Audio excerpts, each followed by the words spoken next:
Don't become over-friendly or friendly with inmate orderlies and inmate trustees. There are many reasons why. You can do your job professionally and have a good communication between the inmate orderlies and trustees, and the job gets done. You go home at night and they go back to their dorm or their pod, and it's done. There's a few reasons why. Thanks for watching. I'm Gary York, True Prison Stories. If you like this video, please subscribe. I'll give you one case that was very serious that took place in 1993 in Lucasville, Ohio. It was the 1993 riot in Lucasville, Ohio. April 11, 1993, Easter Sunday.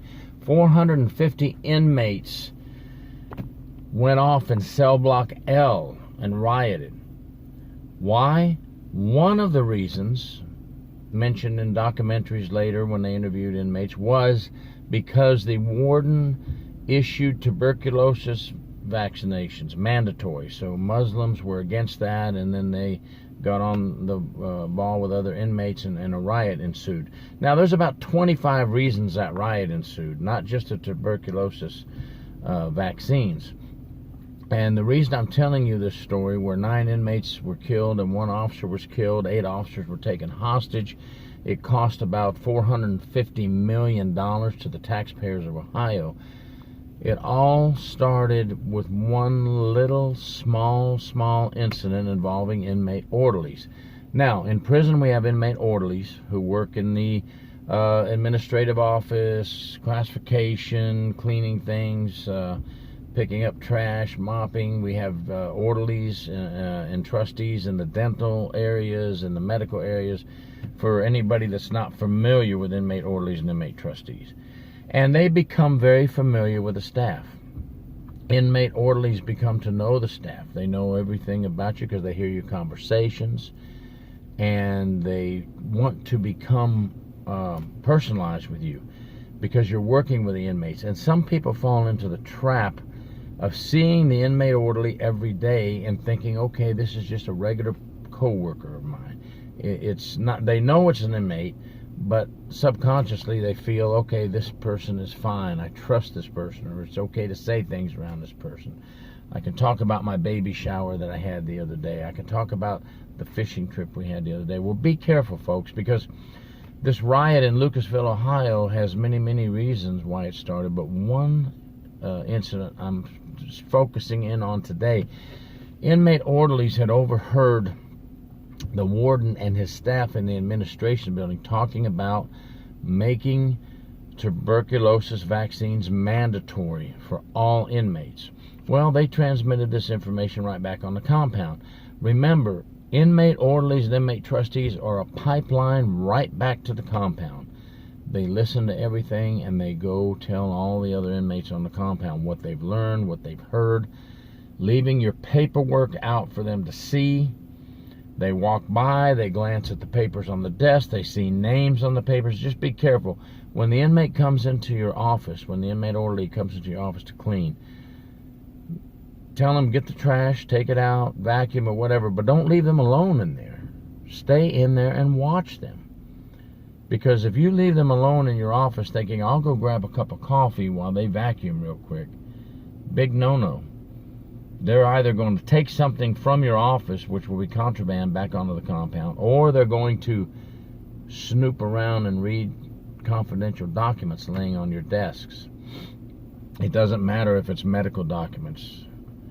HIPAA law it implies there, where no one should be looking at other people's files. Dental, the same way. Classification, they learn a lot from your classification documents. You cannot slack up and let the inmate orderlies hear information they do not need to know. You cannot slack up and let inmate orderlies see things they're not supposed to see. You cannot slack up and allow them to be left alone to pick up items from the offices and areas around the offices. And make sure the trash you throw away, folks, listen to this, is just trash that has no information they can use. Don't sit in your office in classification and and administration and other areas, and throw away personal phone numbers you wrote down to friends, and wad the paper up and throw it away.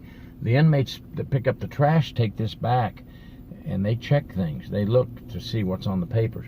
Shred them. Shred all information that could lead back to you or anyone in the prison or anything confidential in the prison. Shred it, shred it, shred it. I can't say that enough.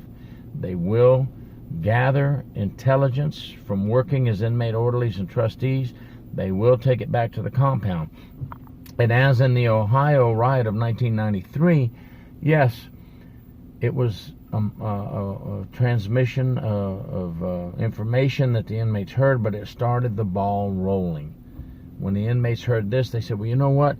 We not only like mandatory tuberculosis shots, but we don't like this, we don't like this, we don't like this. And it led to a big list of things they didn't like, and it blew up into a riot. So it takes just one little thing to happen. One message from the inmate orderlies or trustees back to the compound. Hey, they're going to do this in food service. They're going to cut back our food. They're going to do this to save money. The inmates go tell the other inmates, and you know how things roll. As information goes on, it gets worse. It gets built up into this big, huge thing that's worse than it really was meant to be. And the inmates will use that for a reason to rebel or riot or harm or take officers hostage. You know, we can't prevent it 100% if inmates are going to riot, but let's don't help. Let's don't add to it. Let's don't assist them with information that they don't need to know.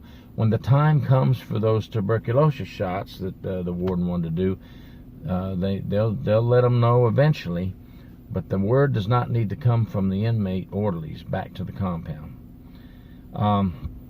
Just a few things to think about.